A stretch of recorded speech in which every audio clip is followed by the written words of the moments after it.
Film अभिनेता आमिर खान आज सुबह संसद के वाणिज्य संबंधी स्थायी समिति के सामने पेश हुए। मसला था दवा क्षेत्र में एफडीआई का। बैठक संसद के पुस्तकालय भवन में हुई।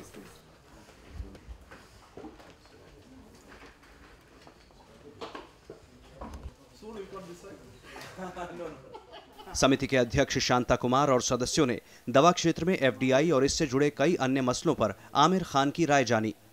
आमिर खान ने हाल में अपने कार्यक्रम सत्यमेव जयते के जरिए गरीबों को महंगी दवा मिलने का मुद्दा उठाया था।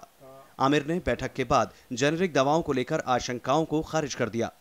जो क्वालिटी पे कुछ लोग इंटरेस्टेड पार्टीज के जेनेरिक मेडिसिन की क्वालिटी ठीक नहीं है या शायद उसका पावर ठीक नहीं है, मेडिसिन का पावर ठीक नहीं है या उससे कुछ नुकसान हो सकता है, इसमें कोई सच्चाई नहीं है, क्योंकि जो रेगुलेटरी बॉडी है वो हर ड्रग को चेक करती है, चाहे वो पेटेंटेड हो, नॉन पेटेंटेड हो।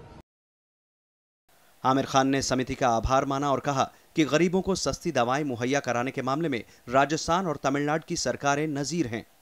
राजस्थान सरकार कर रही है या तमिलनाडु की सरकार कर रही है, ये सारे कंपनी से जो ये दवाएं खरीद रही हैं बहुत ही कम दामों में खरीद रही हैं और कॉमन मैन तक पहुंचा रही हैं। तो ये बहुत ही उम्दा काम कर रही है राजस्थान सरकार, तमिलनाडु की सरकार, और हम चाहते हैं कि देश भर में हर राज्य की सरकार ऐसा करे।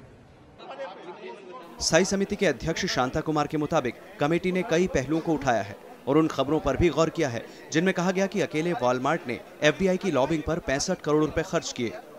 एक होल्डर इस विषय पर अपना विचार प्रकट करना चाहते हैं, हमारे पास आए और हम सबको इनवाइट करते हैं। यहाँ तक कि पिछली बार दिल्ली यूनिवर्सिटी के 3 स्टूडेंट ने कहा कि हम इस विषय पर विचार प्रकट करना चाहते हैं। उन 3 स्टूडेंट्स को बुलाकर हमने बात सुनी, तो कमेटी सबके विचार सुनती है। आप तो विशेष अध्ययन कर रहे हैं, इसलिए आप जो यहाँ आए हमने बुलाया शुद्ध एक बात के कारण कि जिस देश में 70 करोड़ लोग 20 रुपये प्रतिदिन पर गुजारा करते हैं, उस देश में 1 रुपये की दवाई 20 रुपये बेचने की इजाजत नहीं होनी चाहिए। ये कोशिश की जाएगी।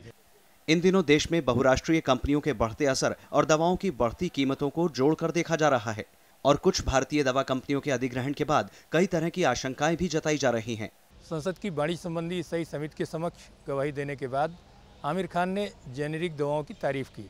वहीं दूसरी ओर स्थायी समिति के अध्यक्ष शांता कुमार का कहना था कि किसी भी कीमत पर 1 रुपये की दवा को 20 रुपये में बेचने की इजाज़त नहीं दी जाएगी। कैमरामैन DK पांडे के साथ अरविंद कुमार सिंह, राज्यसभा टीवी, दिल्ली।